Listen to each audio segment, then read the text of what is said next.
Good evening, everybody. Welcome to the Archive Speaker Meeting. My name is Nick. I'm an alcoholic. Can we please have a moment of silence for the alcoholic who still suffers, followed by the Serenity Prayer? God, grant us the serenity to accept the things we cannot change, the courage to change the things that I can, and the wisdom to know the difference. We will pass the basket in honor of the 7th tradition. And welcome to the Racine Area Archive Speaker Meeting. Our mission is to document permanently the work of Alcoholics Anonymous, to make the history of the organization accessible to AA members and other researchers, and to provide a context for understanding AA's progression, principles, and traditions. We meet here at the Grove Club the last Sunday of every month. The first half of the meeting is a question and answer period followed by a break. And then after the break, our speaker resumes with sharing their experience, strength, and hope pertaining to a chosen page from the Big Book. This meeting will be recorded and stored at the Racine Area Central Office, and a digital copy will be sent to Area 75. You may contact your District 17 chair, archives chair, to arrange access to the recordings. Is there anyone here who has less than 30 days of sobriety? Could you raise your hand? Welcome.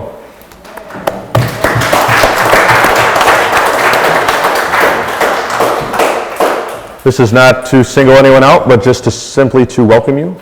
And is there anyone here with more than 15 years of sobriety? Could you raise your hand? Awesome. Welcome.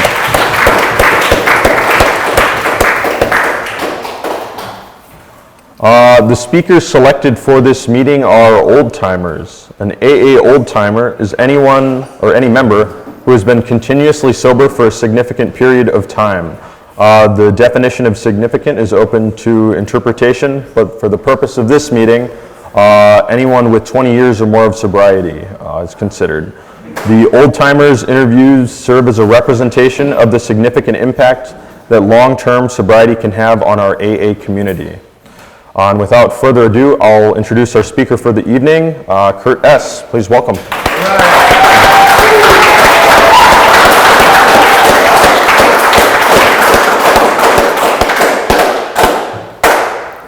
All right, Kurt.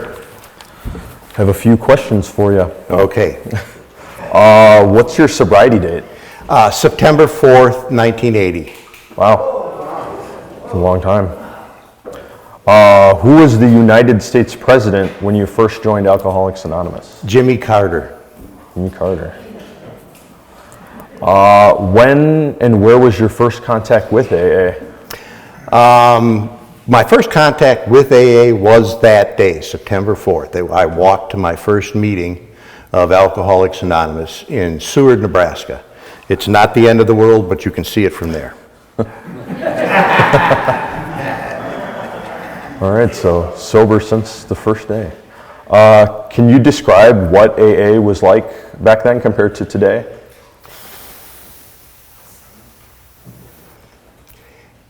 In a lot of ways, nothing really has changed. What I have experienced is different parts of the country go through different phases and cycles at different times. You know, right now, one of the phrases that I hear in the community, in the AA community here in Racine, is talking about surrender, which is what Lincoln, Nebraska was talking about in 1980. So I watch these phases go through Alcoholics Anonymous. But for the most part, I think the only thing that's really changed is the advent of cell phones.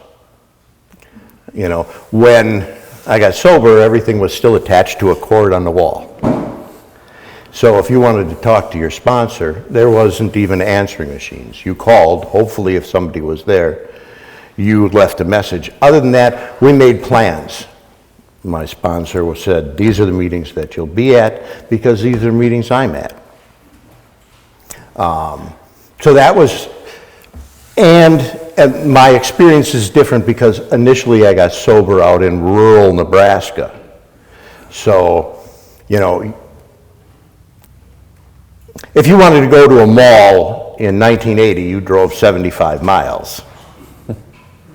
And it was a lot of the same for when I attended meetings in Lincoln.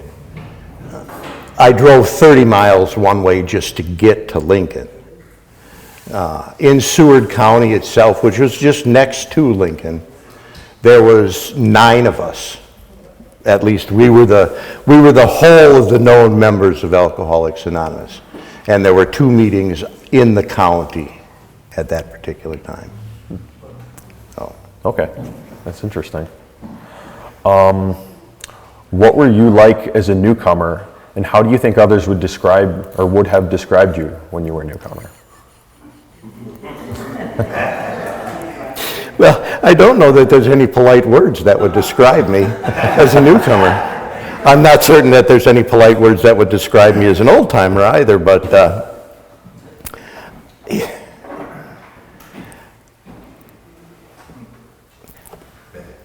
when I came into Alcoholics Anonymous, I did not come in to get sober. I came in to save a relationship with a girlfriend. So, and my plan was, when I went to that first AA meeting, is I was going to stay sober for a year, and then after things quieted down, I would go back to drinking. But after a year, and then 2 years, things started to change. And so how I would describe him, I was just a typical 21-year-old who thought the world of himself. I mean, after 2 years is when I first got my sponsor. That's when he moved to town. And he kept insisting that I work the steps. Now, I knew that I was special, and I didn't really need these steps. That was good for you.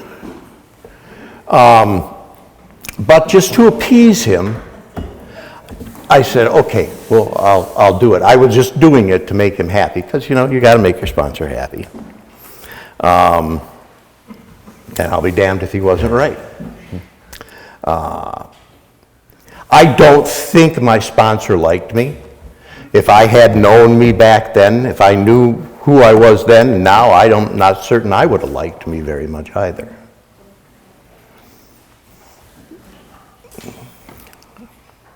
Other than that, like I said, I don't know that there's a lot of polite. I was a great guy who just drank too much. Never mind all the other things that I did in other people's lives, but I was just a great guy, so. All right. Who was your first sponsor, and how did you end up with them? Truthfully, I cannot remember my first sponsor's name. He was an older guy. He had a 49 Ford panel van, and we went to the conference in Omaha and slept in the parking lot in his van. There was 9 of us. Now, I went to my first meeting, and there were 7 people in the meeting of Alcoholics Anonymous. 5 months later, all 7 of them were drunk again. There was a period of time in those meetings that I sat in Seward. I was the only one that was in the church basement waiting for somebody to come. So I would drive to Lincoln for a lot of meetings, and that's where I met this guy, which I really didn't know what was going on at that particular time. 21, the people that are there in the meeting when you first get there are gone, they're drunk again. There's 9 of us across the whole county. It was a very confusing time. I don't know how else to describe it for me. Not for Alcoholics Anonymous, but it was very confusing for me. Right. All right. Can you think of any AA catchphrases from back then that you don't hear anymore? And what do they mean to you?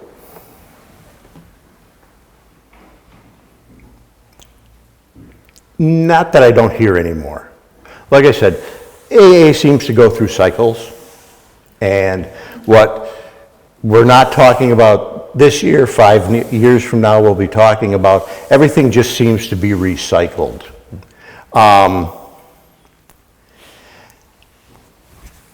And as far as what they mean to me, I'm not a big fan of them. Because I think that they short-circuit the information. I think they give people a shortcut and an excuse to say I'm doing this, but not really be doing the program of Alcoholics Anonymous. In their place, and if people understand them, I think they can be useful. But so often over the years, I've heard people parrot these different phrases without an understanding of where they come from and how to apply them and how they can be helpful. So I find, at least for me at that particular time, they were confusing. And as I watch the history of Alcoholics Anonymous and people move through it, I see that the exact same thing happens today with a lot of those catchphrases. Okay. Who were the alcoholics that were prominent in your early sobriety? Well, I had 7 years in Lincoln, and I don't think you wanna know who was prominent there. But when I got here, you know, and archives, from what I hear, has got the same number of people or the same names. You know, there was Frank Will, Don Burry, Willie Brown, Green Dick, Red Haas, and then whoever, I can't remember her name, the delegate and her husband at that particular time, Bill Hellison. Those were the main movers and shakers in Racine when I got here. Okay. What kind of events or sober social activities were there when you got sober? And tell us what those were like. Well, there were dances. Here at the Grove, there were a lot of dances. I don't know, I think I was here for one. They were just not my bag.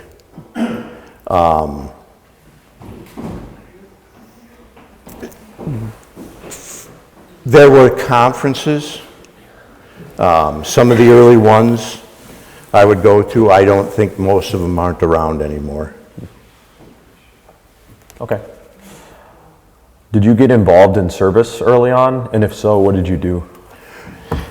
In those early years, through the late 80s and into the early 90s, I managed to be a GSR, DCM. For a while there in the mid-90s, I think it was the mid-90s, I was, even though it's a add-on for AA, I was president of the club here at the Grove. We were the first ones, we installed the electric locks because of so many break-ins and keys and so on and so forth like that that were floating around out there, so that we could kind of cut down on the damage and the vandalism that were going on here.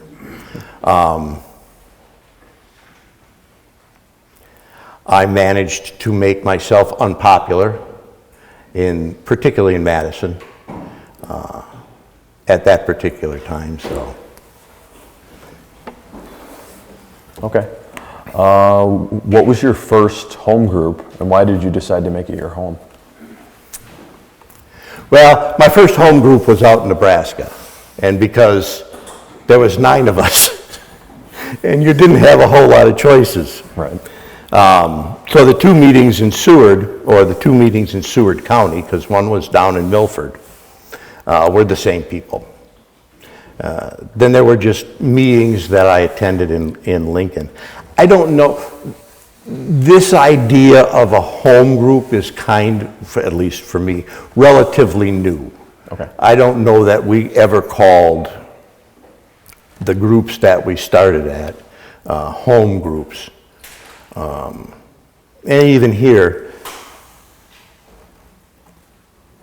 I don't know that there is a meeting at any of my 38 years in Racine that I ever called my home group. Okay. What do you remember the most about the first time you sponsored someone? Well, that would be back in Lincoln. But I will tell you about that because it had an impact on my life. My sponsor was not a pleasant person.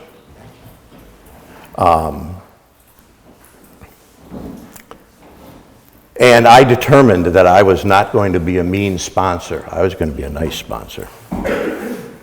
And so the very first guy I sponsored was named Warren. And I was nice to Warren. Warren and I got along just fine. Then one day Warren got drunk, and he was a high steel worker, which in Lincoln is not very high, but it's high enough to kill you, and he walked off a beam. That was the first guy I ever sponsored.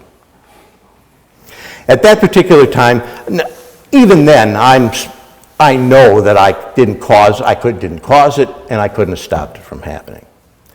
But it did make me reevaluate how I was going to show up in Alcoholics Anonymous. It also shed an entire new perspective on the way my sponsor was with me. I was starting to have that, 25 years old, and realizing that this wasn't a game anymore, and people's lives depended upon it. And so it shaped a lot of my future in Alcoholics Anonymous. Okay. What do you remember about the first time you were sponsored? Well, there was that guy whose name I can't even remember. My sponsor that I really worked with me, the one that I'm fairly certain didn't like me, and that means he has good taste in people because he didn't like me.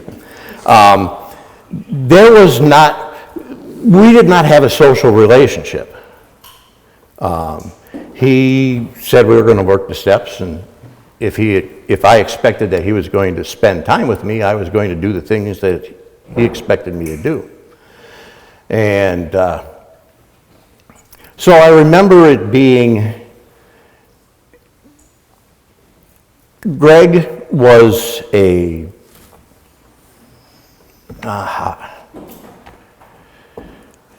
was an a-hole like I eventually turned out to be.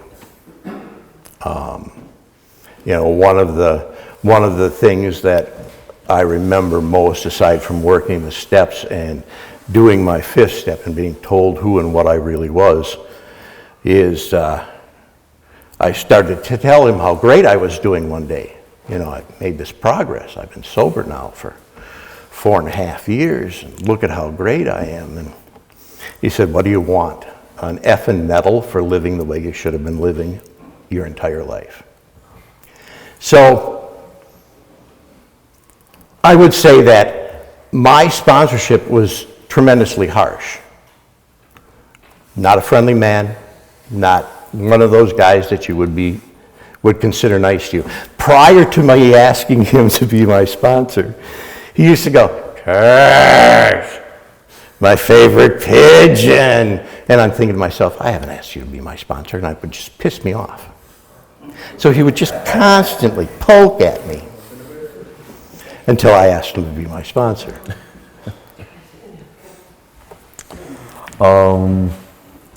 What is prayer to you, and what are your prayer habits like? For total transparency, I guess, if we're going on that, just so you know, I would fall in the category of agnostic. Now, that doesn't mean I don't pray. But my prayer is short and simple, and it's been the same one that I've had for the last almost 45 years. We're a few days away from that, so I'm just going to say 45. And that's please in the morning and thank you at night. My sponsor said, this is your prayer.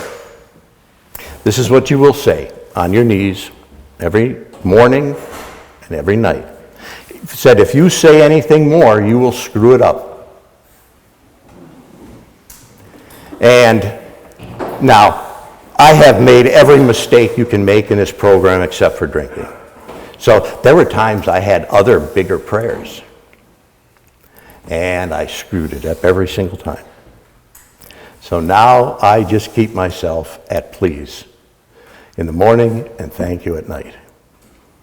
Because I figure whatever higher power is out there, because I know there's a higher power, I just don't know what it is. I have no understanding of it. But I do know that it's smart enough if I say, please, it'll figure out what I need, because I sure can't figure out what I need.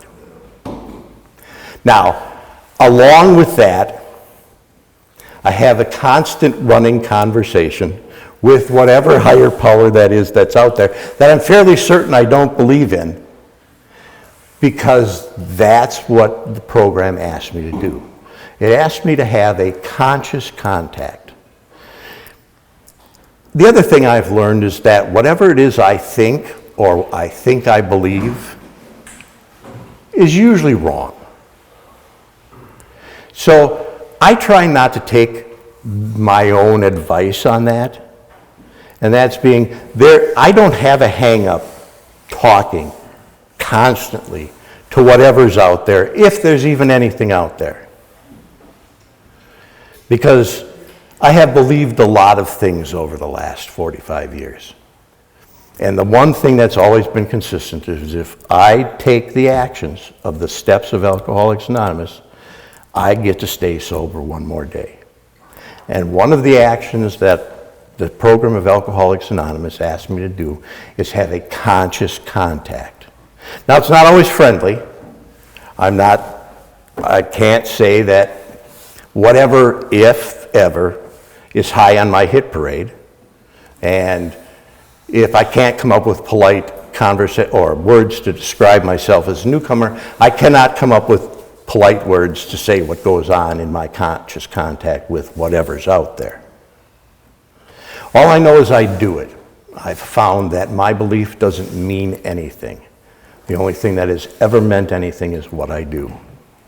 Because I have believed a lot of things, because you might be surprised, here's another transparency. When I got sober, it was a few days before the start of my first semester as a senior in college, where I was getting my undergraduate degree to go on to divinity school and become a minister. So when I walked into the program of Alcoholics Anonymous, I had an absolute understanding of who my higher power was. But what I found in Alcoholics Anonymous was a set of actions that I needed to do that kept me in conscious contact with a power greater than myself. And so I have learned that my belief means nothing. My actions mean everything. My belief means nothing. All right. Well, looks like we're through the questions. So thank you very much for answering those, Kurt. We will go on a 10-minute break, and then we'll come back, and Kurt will share his experience, strength, and hope on a passage from the Big Book. Thank you, Kurt. All right, everybody. We are going to welcome back Kurt, and he's going to share his experience, strength, and hope on a passage from the Big Book. Welcome back, Kurt.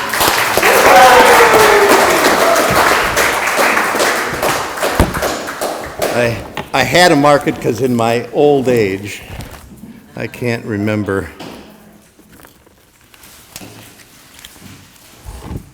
This does not look right.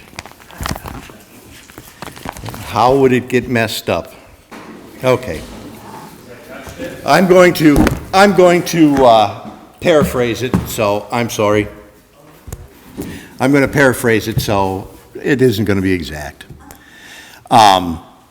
The passage is, although our decision was a vital one, it was useless unless followed by rigorous action.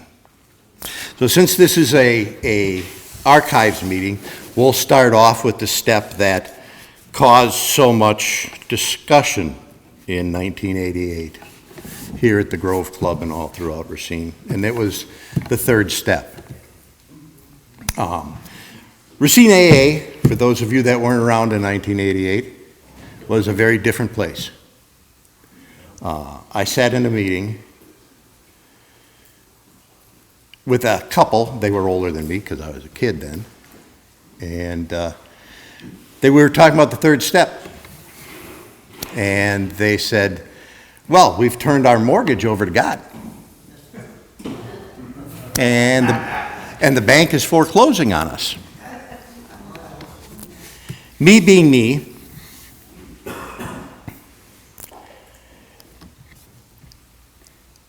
I was harsh and proceeded to say that the third step is not a magic wand. You don't throw this at things in your life and expect them to work out. Now, like I said before, I have made every mistake that you can make except for drinking in the program of Alcoholics Anonymous. So I have all those wonderful experiences. And if you were to describe me as a newcomer in Lincoln, Nebraska, I was pretty half-assed. But when I got here, and there's a lot of character defect involved in that, please do not think that it was because I'm this really wonderful spiritual guy. I could not keep my mouth shut. One of those things, you know. At that particular time, if you were sitting in the Grow Club in a meeting of Alcoholics Anonymous and somebody had 5 years sober, they considered that to be an old-timer. The old-timers that hung out at the Alano Club did not come to meetings at the Grove. So there was not a lot of guidance. And so somebody like me, who's almost 8 years sober, came in. I irritated people. Because the one thing that my old-timers did for me, and I'm going to continue that tradition because I don't know what else to do except to copy what those successful men and women in my past did.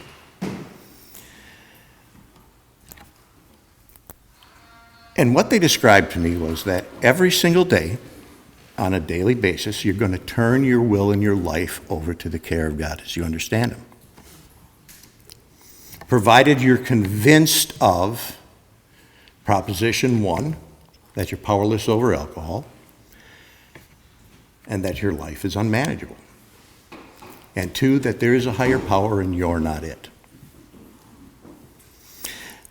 I would love to say that they just told me those things and I understood them, but they have deeper impact on the way that I look at Alcoholics Anonymous. So I'm going to give you one of my perspectives. Take it, don't take it. But in the big book it says, you know, what we have is a daily reprieve. So our death sentence is commuted for the day, contingent upon the maintenance of a spiritual condition. A lot of times, and I don't know what people are thinking, and I've done this, I think that means how good I'm doing. How good am I today? How saintly have I become in my behaviors with other people?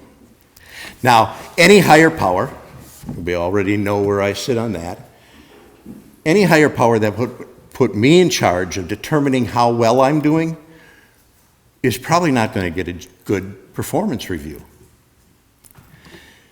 I have come to understand, at least my perspective is, and I'm going to share it with you, that spiritual condition is, do I remember that I'm powerless? I can't manage my life. There is a God and I'm not it. And without the assistance of this higher power, I am spiritually and morally bankrupt. Every morning I remember that. Because that is the true nature of my condition. I cannot make it through 24 hours a day without the assistance of a power greater than myself. Because the minute I start to think, I'm good, I've got this, I've made this progress, then why would I want to turn my will and my life over to the care of God as I understand Him? Because it's not just a decision. There is then 9 steps that are the procedure for turning your will and your life over to the care of God as you understand Him. It's not this disconnected little things. At least that's not what my old-timers were telling me. This is all connected.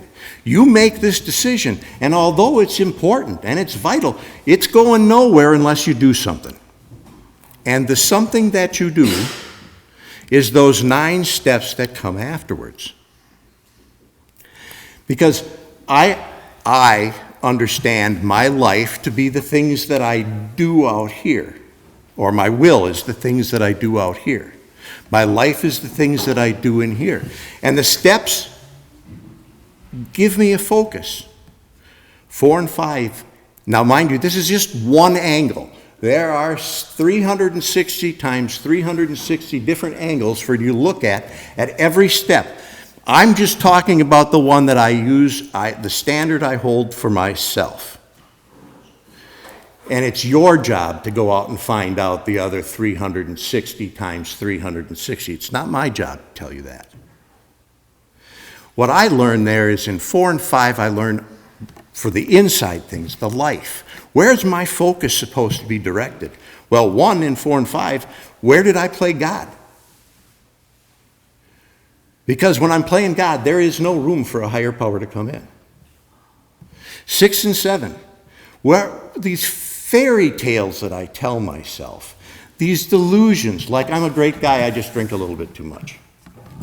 I wish I could show you exactly what I was like back then, but I was not a great guy that just drank too much.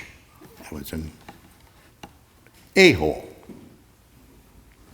And I was too chicken shit, too much of a coward to take life on life's terms.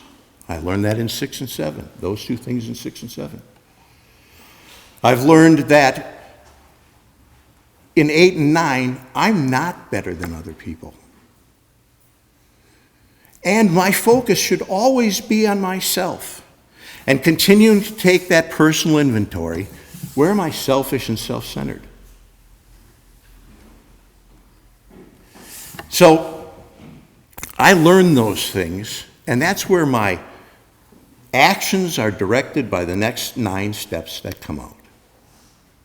And my focus for my mind should be on those things that I learned when I'm cleaning up the wreckage of my past as I go forward out and I interact with you. That's my angle that I hold myself to. I can, like I said before, I have a continuing conversation with something I'm fairly certain I don't believe in. But my belief doesn't mean anything. And every day that there is an opportunity, when the opportunity presents itself, to carry the message of Alcoholics Anonymous, to find a power greater than yourself that will solve your problems by which you can live, I carry that message, if the opportunity presents itself.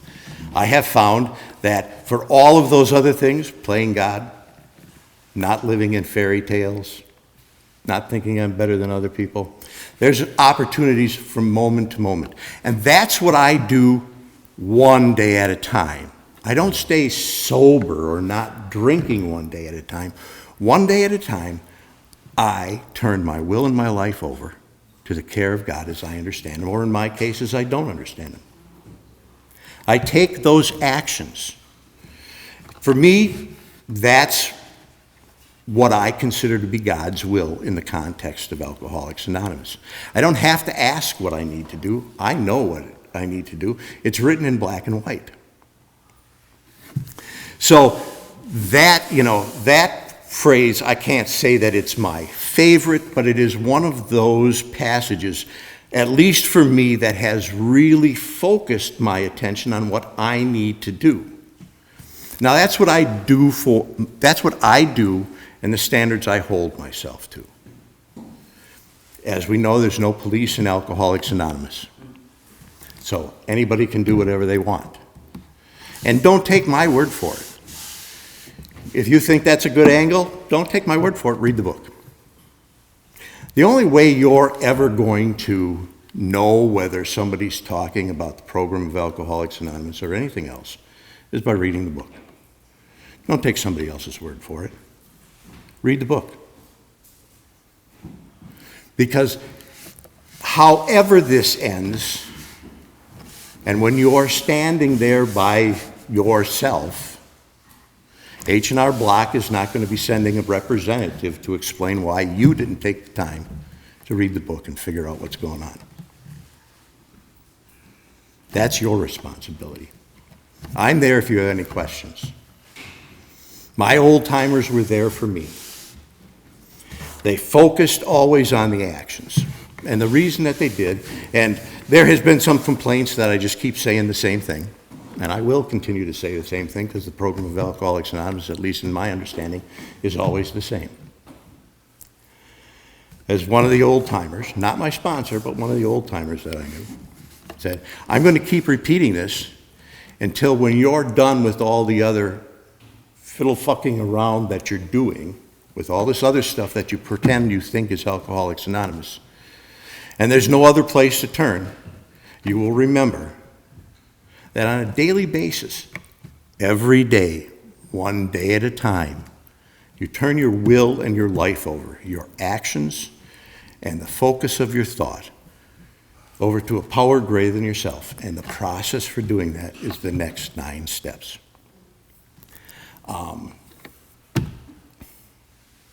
When it comes to that, and it's not like the idea of doing the program perfectly or not doing it perfectly, the concept doesn't even exist.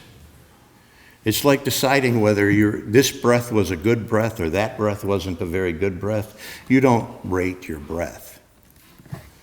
In words of the great philosopher Yoda, you either do or you don't do. There is no try.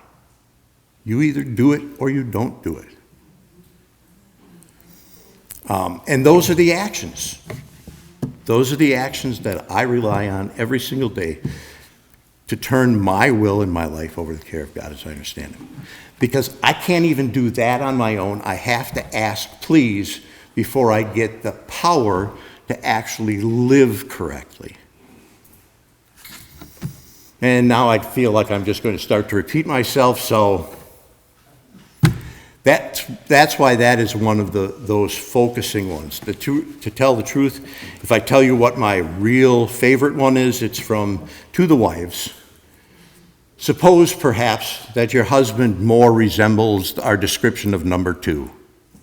That's my favorite one, but this one has a lot more meaning for me. Thank you very much.